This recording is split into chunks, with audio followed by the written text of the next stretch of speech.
Graça e paz, irmãos, boa noite a todos. Quero convidar você a abrir a sua Bíblia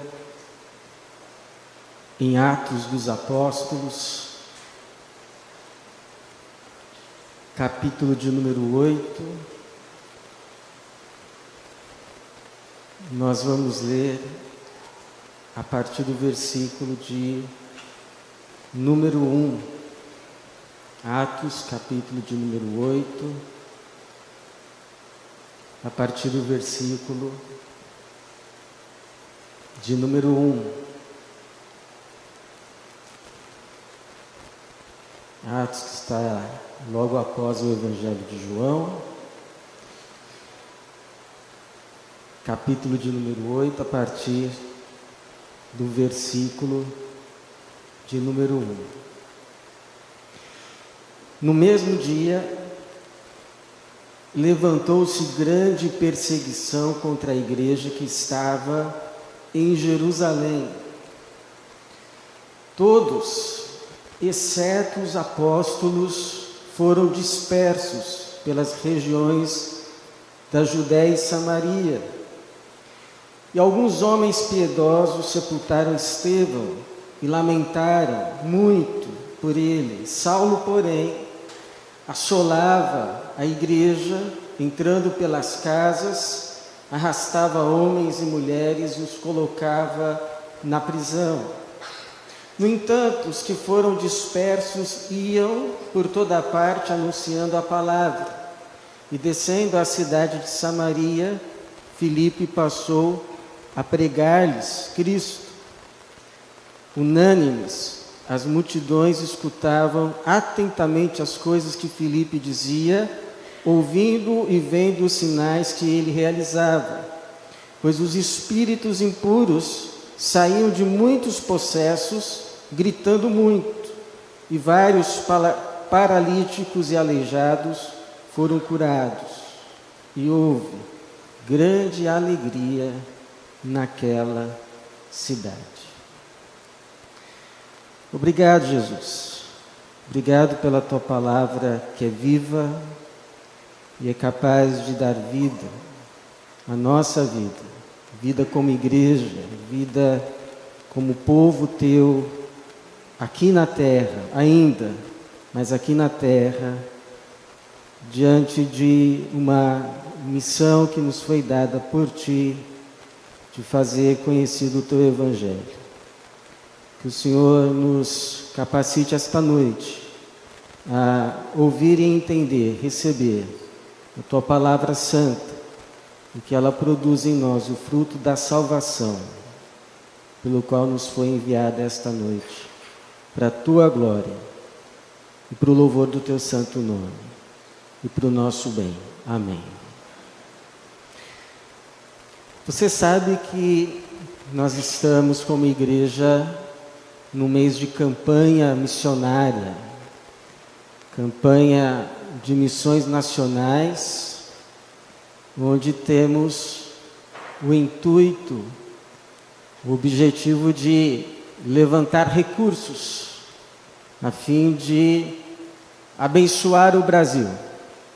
Temos campanhas de missões mundiais, onde o alvo é abençoar outras nações, mas no mês de setembro, de forma especial, a nossa Jerusalém.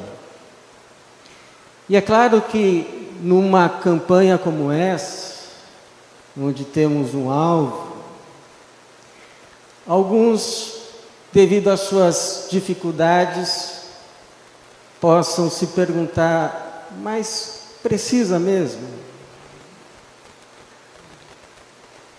É necessário mesmo? Precisa disso? Porque eu já tenho tanto problema.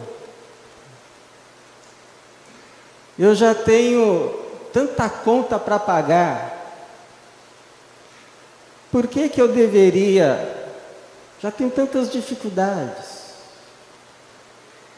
Porque eu, com todas as minhas lutas, dificuldades, deveria me preocupar com gente pobre do sertão?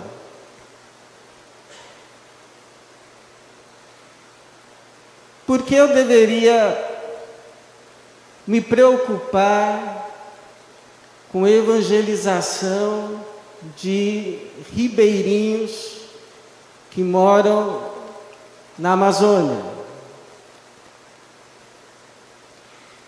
Por que seria da minha responsabilidade cooperar para a libertação de drogados da Cracolândia?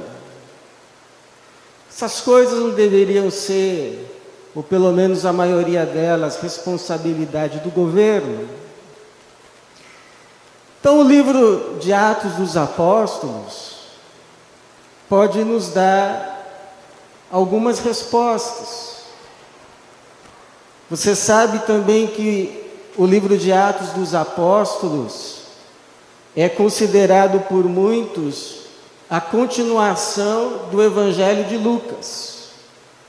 Alguns, inclusive, chamam Lucas Atos, como se fosse uma história só, escrita em 2 volumes, por um único autor, que de fato foi Lucas, o evangelista, companheiro de Paulo, o amado médico, que o acompanhava nas suas viagens missionárias e era também um pesquisador.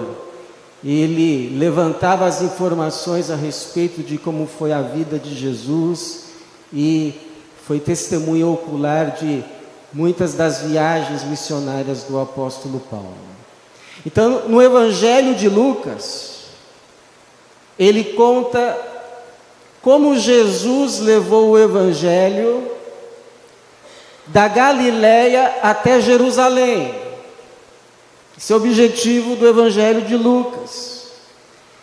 Já no livro de Atos dos Apóstolos, que também foi escrito por Lucas, ele vai passar a contar agora como a igreja, imbuída então do Espírito de Jesus Cristo, vai pegar aquele evangelho que ele levou da Galileia até Jerusalém, de Jerusalém até a Judéia, Samaria, terminando lá em Roma.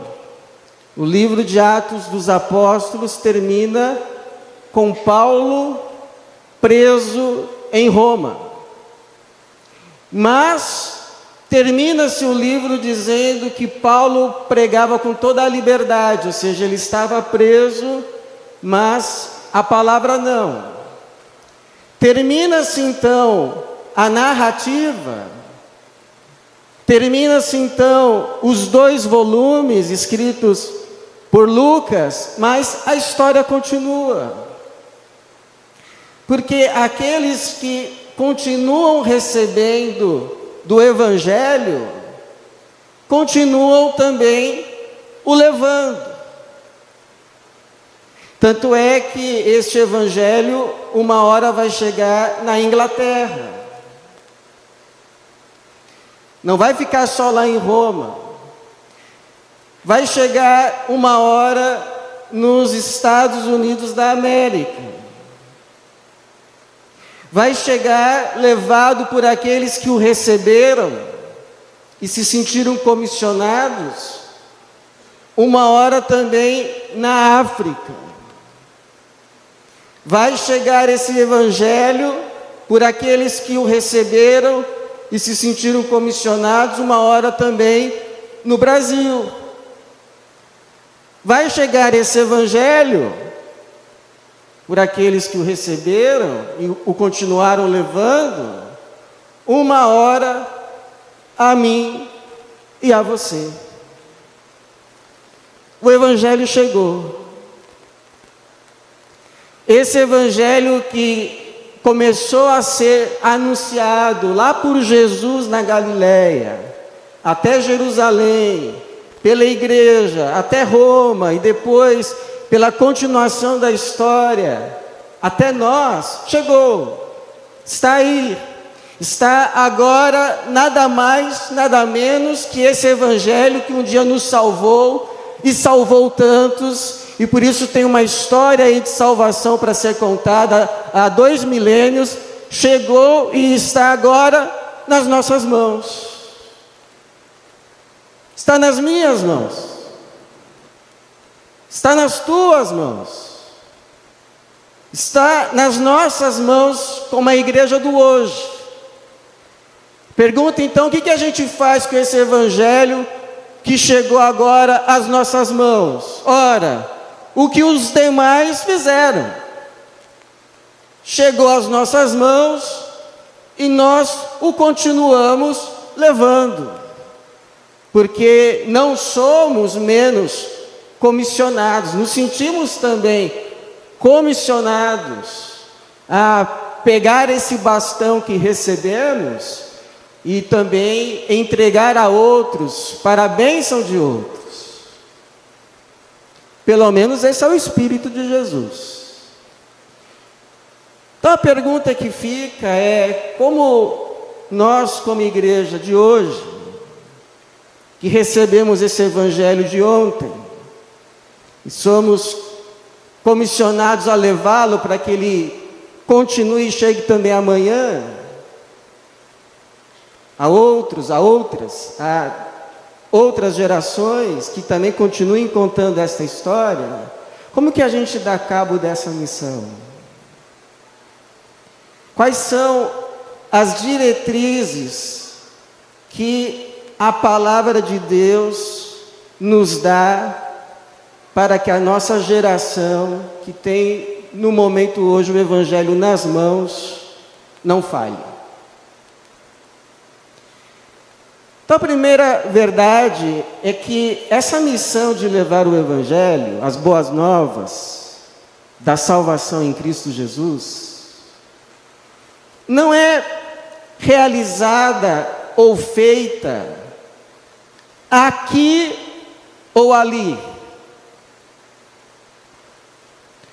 nem aqui e depois ali, mas aqui e ali. É simultâneo, é em todo o tempo e em todo lugar. Não tem lugar que não precisa mais ser evangelizado. Isso é um grande equívoco de algumas ideias missionárias de hoje. Há lugares que não precisam mais ser evangelizados. Todos os lugares precisam ser evangelizados sempre. Não existe um lugar, aqui já está evangelizado, não precisamos mais evangelizar. Porque é interessante que surge uma perseguição cruenta no meio da igreja, causada por esse homem que depois vai se converter, mas se chamava Saulo. O versículo de número 1 diz que no mesmo dia levantou-se grande perseguição contra a igreja que estava em Jerusalém, e toda aquela igreja, todos aqueles irmãos, exceto os apóstolos, foram dispersos pelas regiões da Judéia e Samaria. E aí fica a pergunta, por que os apóstolos ficaram? Porque todo mundo foi espalhado. Tem gente que inclusive diz que foi Deus que permitiu isso, porque senão eles não iam cumprir a missão de levar o Evangelho ao mundo. Mas os apóstolos ficaram. Os apóstolos não disseram assim: olha, Jerusalém já está evangelizada, já foi pregado aqui no dia de Pentecostes, 3.000 almas se converteram, nasceu uma igreja, chegou a 5.000. Vamos também, porque a missão em Jerusalém está pronta.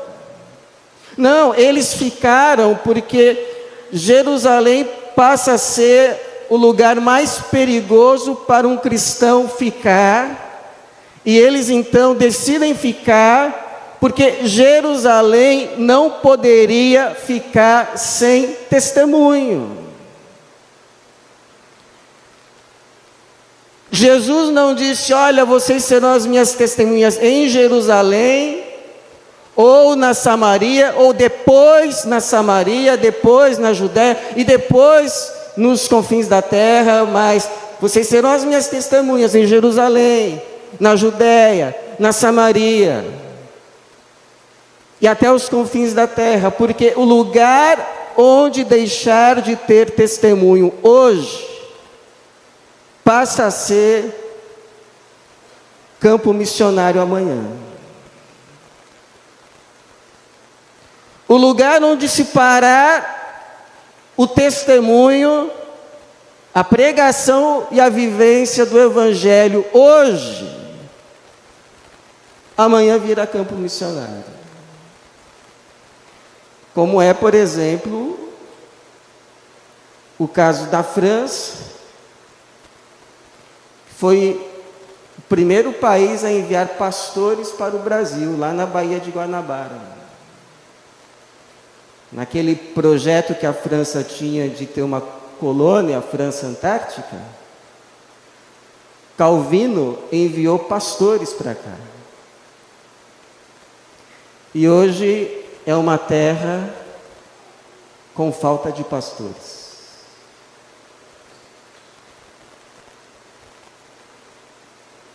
Falta de pastores. Então parou-se de pregar, de viver o Evangelho hoje, amanhã virá campo. A pregação em todo tempo, em todo lugar. Segunda diretriz, essa missão de levar o Evangelho de Jesus Cristo por nós, igreja, não é feita em meio a águas tranquilas, mas na maior parte do tempo em meio a tribulações, em meio a tormentas, em meio a tempestades, a reveses, em tempo de pandemia, em tempo de Covid, em tempos de angústia, em tempos de aflição, em tempos de perseguição, que graças a Deus não é o nosso caso aqui, mas é o caso de muitos irmãos no mundo, e foi o caso desses irmãos aqui, porque diz que, versículo 3, Saulo, porém, assolava a igreja, entrando pelas casas, arrastava homens e mulheres e os colocava na prisão, ou seja, havia tudo, menos paz, menos águas tranquilas. Versículo 4, no entanto, os que foram dispersos iam por toda a parte, anunciando a palavra. Ou seja, a perseguição, a tribulação, as dificuldades, as aflições, os problemas não impediram a missão, mas a impulsionaram. Sabe por quê, irmãos? Sabe por quê? Porque Deus não nos usa a depender das circunstâncias. Não. Mas Deus nos usa a despeito das circunstâncias, porque Ele é Deus. Não depende de circunstâncias. Até porque o poder é dele. O poder que nos impulsiona, o poder que nos capacita não é nosso. Para depender de circunstâncias, depender se estou conseguindo, podendo, achando que posso, o poder vem dele. E é Ele que nos capacita. Por isso que Jesus diz: Fiquem em Jerusalém até que do alto vocês sejam revestidos de poder. Então vocês serão as minhas testemunhas, porque para ser minha testemunha não depende do poder de vocês, depende do meu poder, e o meu poder já está derramado. O meu poder foi derramado sobre toda a carne, o meu espírito. Até porque, irmãos, se a gente for esperar a gente ter todas as condições que a gente acha que a gente tem que ter, para a gente fazer o que a gente sabe que tem que fazer, sabe quando é que a gente vai fazer?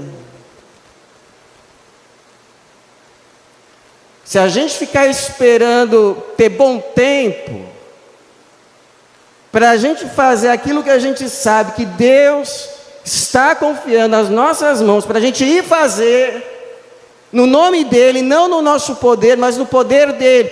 Se a gente esperar bom tempo, a gente não vai. Até porque uma das mentiras que o diabo nos conta, não é que a missão não seja importante, não é que aquilo que Jesus confiou a você para fazer, e você sabe, está nas tuas mãos para fazer, não deve ser feito, apenas que não dá para fazer hoje. Não é para fazer. É importante que seja feito, mas hoje não dá. Quem sabe amanhã. Espera amanhã você ter mais condições, aí você tenta. Mas amanhã, irmãos, é sempre amanhã. Amanhã é sempre amanhã. Por isso que a Bíblia nos chama tanto a atenção para o tempo que se chama hoje. Hoje. Hoje. Se atentamente ouvirdes a minha voz, não endureça o teu coração. Hoje. Não é amanhã.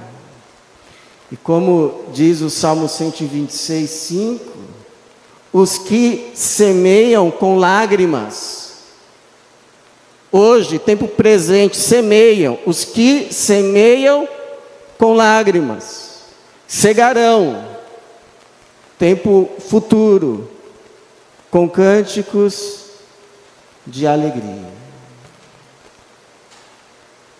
Os que semeiam com lágrimas, hoje, tempo presente, cegarão, tempo futuro, amanhã, com cânticos de alegria. Então vamos semear hoje em nome de Jesus, ainda que doa, porque amanhã nós vamos colher com grande alegria. Para a glória dEle, para o louvor de Jesus Cristo, o nosso Senhor. Terceira diretriz é que essa missão de levar o Evangelho, nos dada hoje, Deus a realiza por meio dos menos prováveis aos mais improváveis. Porque não é algo que a gente faz para Deus. A Bíblia diz que o melhor que podemos fazer para Deus, Isaías vai comparar com um trapo de imundície, mas é Deus quem faz por meio de nós, através de nós, e apesar de nós. Porque Deus, na sua soberania, Ele usa quem quer. Ele usa você. Ele usa mim. Ele usa quem ele quiser. Ele usa até não crente se ele quiser. Tem exemplos na Bíblia. Interessante que quem Deus usa para anunciar o Evangelho em Samaria, um lugar extremamente hostil a um judeu, não foi um apóstolo, um enviado, não foi o apóstolo Pedro, não foi o apóstolo Paulo, que nessa época nem tinha se convertido ainda, pelo contrário, estava perseguindo a igreja. Quem o Espírito Santo usa para levar o Evangelho e anunciá-lo a Samaria a despeito da perseguição é um tal de Filipe, que nem pastor era. O versículo 5 diz: e descendo a cidade de Samaria, Filipe passou a pregar-lhes Cristo. E o interessante, o versículo 6, unânimes, as multidões escutavam atentamente as coisas que Filipe dizia, ouvindo e vendo os sinais que ele realizava. Mas que na verdade não era ele, mas era aquele mesmo Espírito que realizava aqueles sinais por meio de Jesus Cristo, que realizou por meio de Pedro, João, agora em Filipe, realizava por meio dele. Porque o Espírito sopra onde Ele quer. E é por isso, irmãos, que quando o assunto é missão, a gente sempre tem surpresas. A gente sempre tem surpresas.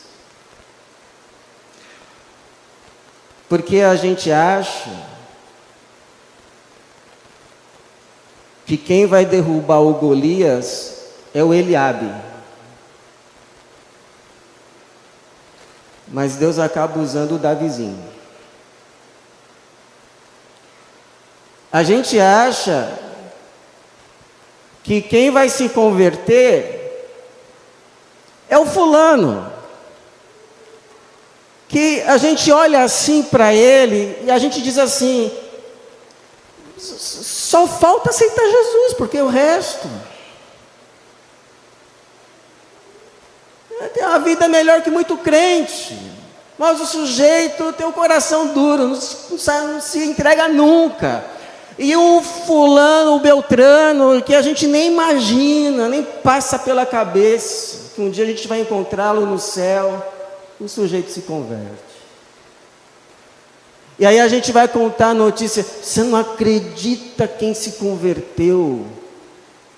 O Beltrano, sério, e na igreja tal, não acredito. E converteu lá, mudou. É uma outra pessoa. Está tratando a mulher agora como se fosse uma rainha. Está cuidando dos filhos. Os filhos não têm mais medo dele. Se tornou uma pessoa dócil, uma pessoa amável, uma pessoa que não dá medo de ficar perto, de dirigir a palavra, de perguntar. Mudou. Jesus Cristo transformou. A gente pensa que às vezes os recursos para a obra vão vir de uma fonte e surpreendentemente acaba vindo de outra. É igual um projeto que um missionário das Novas Tribos do Brasil tinha, de fazer um templo móvel para uma tribo caigangue. E eu perguntei: por que o templo tem que ser móvel? Porque eles são nômades. Não adianta construir um templo num lugar, porque depois eles vão para outro. Então o templo tinha que ser móvel. E aí essa notícia desse projeto se espalhou, foi lá para um outro canto do mundo, uma igreja ficou sabendo, os irmãos se sentiram tocados e enviaram a oferta, o templo foi construído, foi feito, está abençoando as pessoas, e o missionário depois escreve: queridos irmãos, é com muita gratidão em nossos corações que agradecemos a Deus a generosa oferta que nos enviaram para a construção da Igreja Bíblica Caigangue, na aldeia da Serrinha. Não imaginávamos que de tão longe Deus enviaria o suprimento para realização desta obra. Agradecemos de coração. Isso é uma coisa bonita. Isso é coisa de Jesus. Isso é coisa de igreja. Isso é coisa do Evangelho da salvação. Não quero bênção só para mim. Eu quero para todo mundo. Para o maior número de pessoas possível. Até para uma tribo nômade, Caigangue. Isso é igreja. Isso é o Evangelho de Jesus Cristo. E a quarta diretriz é que essa missão que temos de levar o Evangelho é sempre em meio a lutas. Mas para a glória de Deus e pela graça dele, sempre termina em alegria. Porque o texto vai terminar assim, versículo 7. Pois os espíritos impuros saíam de muitos possessos, gritando muito, e vários paralíticos e aleijados foram curados, e houve grande alegria naquela cidade. Os demônios iam embora, as enfermidades eram curadas, as pessoas eram libertas, e a angústia, a opressão dava lugar à libertação, à salvação, à cura, e aí então da tristeza surgiu uma grande alegria. Agora, fica uma pergunta, né? Por que no ministério de Jesus, e depois no que se seguiu, da igreja, como relatado no livro de Atos, por que tinha tantas manifestações malignas, demoníacas? Por exemplo, no Antigo Testamento não se fala muito. Tem um caso lá, mais ou menos, do Saul, que ficava oprimido, mas é quando Jesus Cristo chega, que a coisa começa. Que a manifestação demoníaca aqui e ali, os espíritos saindo, gritando, tu és o Filho de Deus, a gente sabe quem você é, por que veio aqui nos atormentar antes do tempo? Por quê? Porque onde Jesus Cristo chega, ali chega o reino de Deus. E onde chega o reino de Deus, o reino das trevas tem que sair. Os dois reinos não convivem.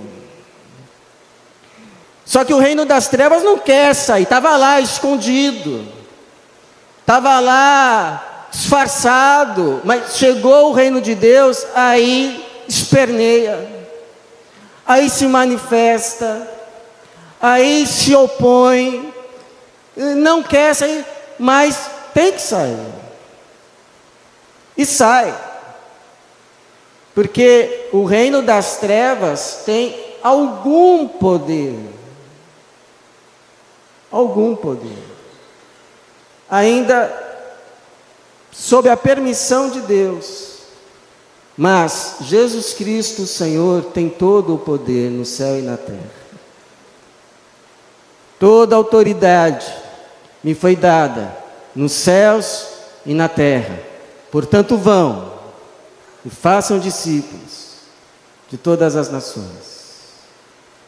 batizando-os em nome do Pai, do Filho e do Espírito Santo, ensinando-os a guardar tudo o que eu vos tenho ensinado, e eis que eu estou convosco todos os dias até o fim dos tempos. Então é promessa para todas as gerações da igreja, inclusive a nossa. Jesus Cristo, aquele que tem todo o poder no céu e na terra, está conosco. Está conosco. Por isso podemos ir. Por isso podemos ser enviados. E por isso podemos também experimentar desta grande alegria. Você quer experimentar dessa grande alegria, que é a alegria do céu, a alegria de Deus, a alegria da salvação? Então, duas coisas precisam acontecer. Primeiro, você precisa ser liberto. Você precisa ser liberta. Liberta do quê? Do egoísmo, do orgulho, da vaidade. Porque a gente fica falando de ser salvo do inferno, mas quando a gente for salvo dessas coisas, o inferno não tem mais poder nenhum sobre nós, porque são essas coisas que fazem da vida um inferno.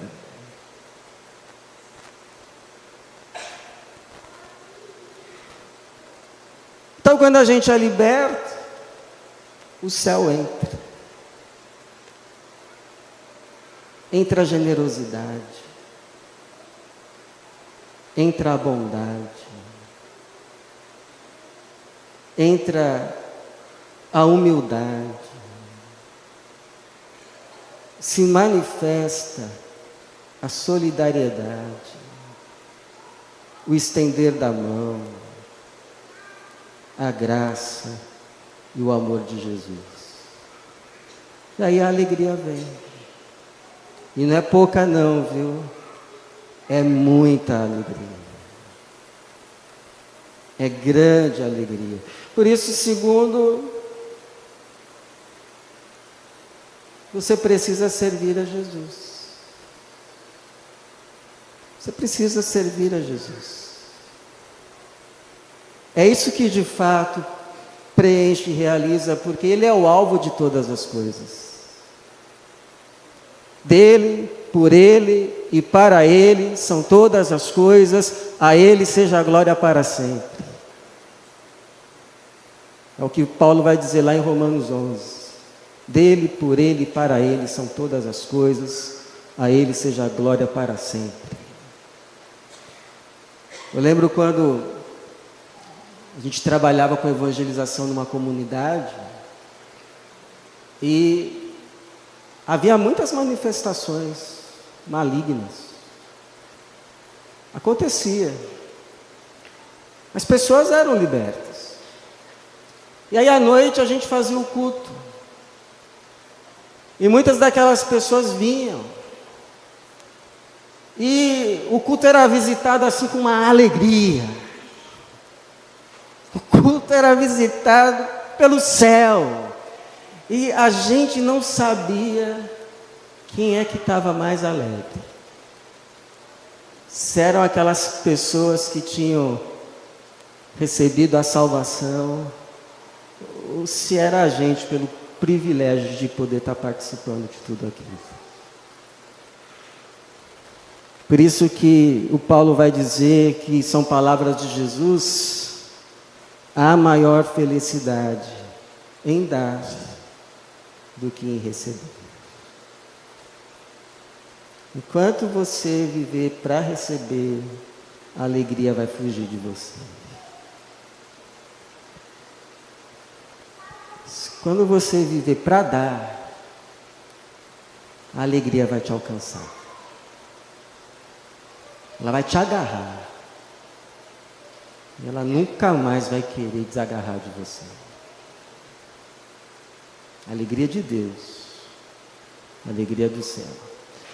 Então, as missões nacionais colocaram esse tema, a solução é Jesus Cristo, é verdade, porque onde Jesus Cristo chega e reina, ali chega a libertação.